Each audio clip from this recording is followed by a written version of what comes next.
continues right now on ABC Action News Now.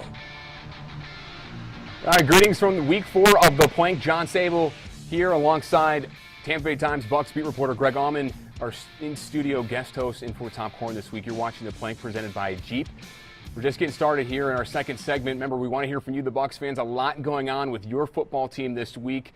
Call us. You have the number on your screen, 813-367-0171. You can also tweet questions to Greg and to me using the hashtag #ThePlank, and then also you can tweet at us with our hashtags in our Twitter handles as well.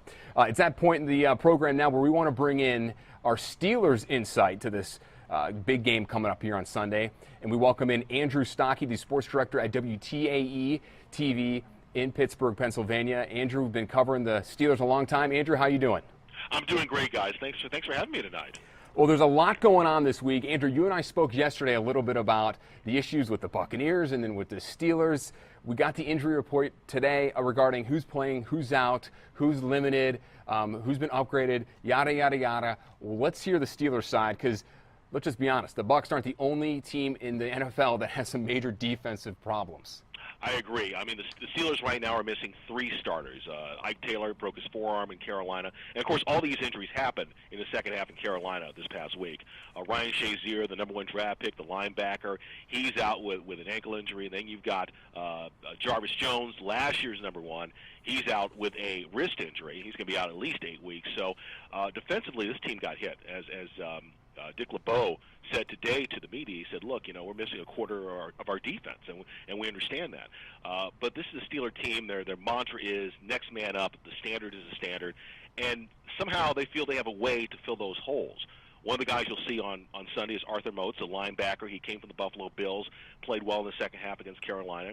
You also got a guy, Sean Spence, who 2 years ago, broke his leg, was never supposed to play in the NFL again. He's going to make his first NFL start on Sunday. And then you've got William Gay, who's already been out there and been part of this team. He's going to start in place of Ike Taylor. The place you're going to see probably them being a bit deficient will be in the nickel package because you're going to have a lot of guys who normally don't get playing time stepping in to fill Gay's roles, and he'll be stepping up to play Ike Taylor's role. Andrew, I'm curious to see what James Harrison can do in terms of bringing him back out of retirement to help some of the depth concerns they have. What have you seen from him, and how much do you think the fans will see of him on the field on Sunday? Well, I talked to James yesterday, and the first thing he said was, look, I put on 10 pounds since last season, and I'm 36, I'm feeling it out there. He thinks it's going to be 3 to 4 weeks before he is fully back in playing shape. Obviously, that's not going to work for this football team. I think you're going to see him out there in certain situations where, you want to give the linebackers a rest. Maybe you might see him in a few first down situations, but you're going to see him out there on the field because they definitely need him. How much he's lost, really you can't tell a whole lot during practice. You really have to wait to the game. But I think the one thing about him coming back is the fact he gives this team a veteran presence on defense, a guy who has been there through 2 Super Bowls, a guy that everybody in that locker room respects, and a guy, whether he does it on the field or not, will bring that element of toughness and meanness to the Steelers. Remember, when he was in his prime in the 08 Defensive Player of the Year, he was laying out Colt McCoy, he was making hits and getting fined every week. He's somebody who brings a meanness and a toughness that I don't think the Steeler defense currently has. Let's switch gears, Andrew, and go to the offense. This offense has been inconsistent, to say the least, yet they've showed some really good signs, barely beat a Cleveland team, then got destroyed by Baltimore, and then out of nowhere, where did this come from when they beat the Panthers on national TV in Carolina? Well, we were talking about that. I think you and I talked about that last night. It's one of those things where everything just seemed to click. First of all, they had a running game that was consistent. Le'Veon Bell, who has shown flashes of brilliance, finally showed what he can do as a running back, as the starting running back and a premier running back when you give him the ball enough. LeGarrette Blount shows that you have a nice complement of running backs. He's that tough guy on the inside who could put up the yards as well. And I think the other thing, too, is, and maybe we didn't see this against Baltimore because of how well they play defense, but you have a receiving core where you have some flexibility. It's not just Antonio Brown getting all the touches.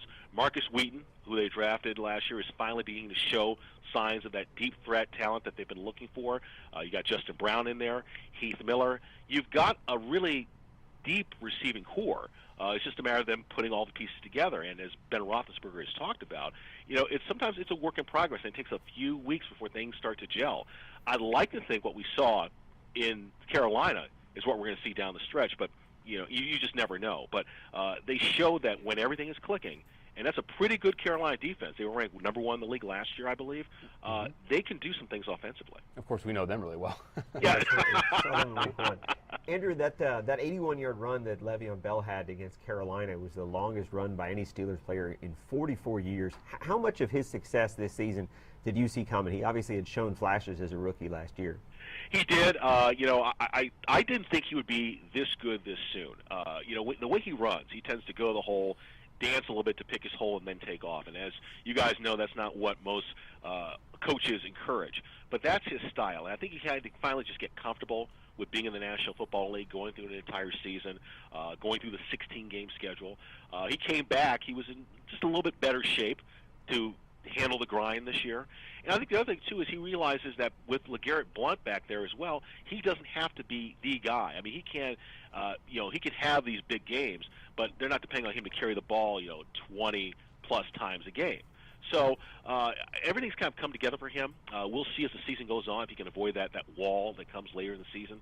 But early on, with a healthy offensive line, which is another reason he's running well, it seems like the sky's the limit. I mean, I heard LaDainian Tomlinson saying, Bell's one of the best running backs in the National Football League. That's saying a lot for a guy who's played basically a year and 3 games. Yeah, not just one of the backs. He said he'd take him over any other back in the NFL right now. That's incredible. That's quite a statement. Of course, that also tells you the Steelers are a team that is committed to running the football. A lot of teams don't make the commitment the Steelers do to running the football when it's effective. Well, and it's only going into week 4, but right now the Steelers rank, number 1 in the offense in the league in rushing yards, at almost 500 yards a game. So the Bucs have a problem stopping the run. I mean, this could end badly for the Bucs and good for the Steelers. We'll wait and see. Well, it could. I think the thing is right now the Steelers are looking. They're focusing on this game, of course, but I think it's a 3-game stretch coming up that's critical. You've got the winless Buccaneers, then you're at winless Jacksonville, then you got 1-win Cleveland, a team you could beat if you play 60 minutes. So this is a great opportunity for the Steelers. If they can put it all together, avoid any more serious injuries, they could be 5-1, and they could also be a team that has it clicking on all cylinders heading to the meat of the schedule when you're playing the Texans, you're playing the Colts, and you're playing the meat of the AFC North schedule. What I found interesting, and Greg, you did the research too, the Bucs have never won in Pittsburgh.